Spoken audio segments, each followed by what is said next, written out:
大家好，歡迎返嚟女偵探莎拉嘅頻道。今日想同你探討一個好值得諗嘅問題：點解騙徒講大話你會相信？成日聽到人話，點解啲人咁蠢，點咁都信？如果我遇到，我一定唔會中招。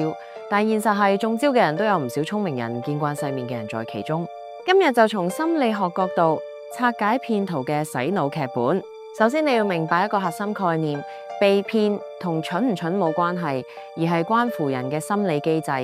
騙徒唔係靠你蠢，而係靠你嘅人性弱點揾食。我哋處理過咁多騙案相關嘅調查，發現騙徒成日會用3種心理學效應，等你自願上釣。第一點，權威效應。你留意下，騙徒係咪成日扮專業人士？我係乜乜師，我係乜乜專家。而點解會咁？因為心理學研究證實，人對權威有種天然嘅服從傾向。當一個人着住西裝，用專業術語話自己有牌照，你嘅大腦就會自動降低警戒，覺得佢咁專業，應該唔會呃我啩。我哋見過一個個案，騙徒扮律師，話可以幫受害人追翻一筆欠款，收咗手續費之後，人間蒸發。受害人後來同我哋講，我見佢有晒律師樓卡片，仲有佢一直有問必答，真係冇諗過係假。到第二點就係稀缺效應。相信大家喺日常生活當中見唔少限時優惠、最後一日或者得返最後一個位嘅語句，你聽到呢啲說話係咪嗱嗱臨諗自己有冇呢個需要？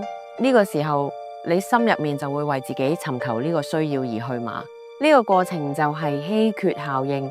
當人覺得一樣嘢就快冇，就會用情緒代替理性做決定，怕執輸。而投資騙局最中意用呢招，佢哋會話呢個機會內部認購，我得2個名額，一個俾咗我媽，一個留俾你，你要就要今日過數。你諗下，如果真係咁好揾，點解要讓俾你？最後到第3點，好感效應。呢招最普遍，尤其係情感騙案，騙徒會先花時間同你建立感情，日日陪你傾偈，關心你，令你覺得終於遇到一個明我嘅人。當你對佢產生好感，你嘅大腦就會進入信任模式，佢講咩你都信。心理學叫呢樣做好感效應。人傾向相信自己中意嘅人，而唔會理性審視佢講嘅嘢。而騙徒嘅劇本係點寫？舉個例子，第一步互相認識，第2步建立信任，第3步透露自己遇到困難，第4步開口借錢，一步一步等你自願幫手，仲覺得自己係拯救緊愛人。我講多個案例你聽。我哋跟過一個個案，受害人係一個專業人士，聰明、有學歷、有事業。佢喺網上識咗個工程師，對方每日準時同佢報備，記得佢中意飲咩咖啡，記得佢幾時有重要會議。3個月後，對方話工程出事需要周轉，受害人二話不說匯咗50萬過去。後來我哋調查發現，嗰個所謂嘅工程師根本係一個騙徒集團嘅成員，佢同時同緊10幾個人談戀愛，劇本一式一樣。